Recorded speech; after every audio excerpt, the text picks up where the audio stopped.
Seorang ibu rumah tangga di Desa Joanyar, Kecamatan Seririt mengalami penyakit tumor ganas pada paha sejak lebih dari setahun lamanya. Keadaan keluarga yang kurang mampu menjadi kendala keluarga ini untuk melakukan pengobatan.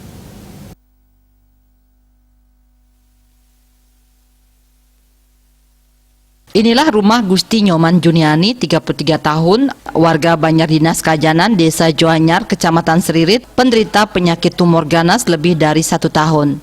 Ibu dari 3 anak tersebut mengalami benjolan besar pada paha kirinya sehingga tidak bisa melakukan aktivitas seperti warga normal lainnya. Hal tersebut diperparah dengan kondisi keluarga yang kurang mampu sehingga membuat keluarganya tidak bisa berbuat banyak untuk mengobati Juniani. Penyakit yang dialami Juniani timbul saat mengandung anak ketiga mereka. Sang suami, Kadek Mertayasa, menuturkan, awalnya pada saat umur kandungan istrinya menginjak 5 bulan, kaki kirinya sudah mulai membengkak yang dikira keluarga itu bawaan bayi. Namun semakin lama pembengkakan kaki istrinya semakin membesar dan sampai saat ini. Bangsa si nike lagi kirim sanglah. Oh, bagaimana lagi kirim? Ampun. Jangan biaya dengan lah. Mana kirimnya yang mengempu dan itu yang gini. Parahnya lagi, keluarga tersebut belum masuk dalam penerima data terpadu kesejahteraan sosial.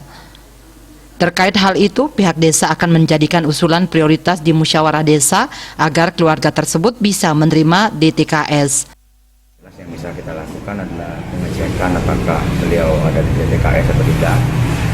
Dan ketika memang beliau belum masuk di DTKS, itu akan menjadi usulan prioritas di Musdes, sehingga yang bersangkutan nanti masuk di DTKS, sehingga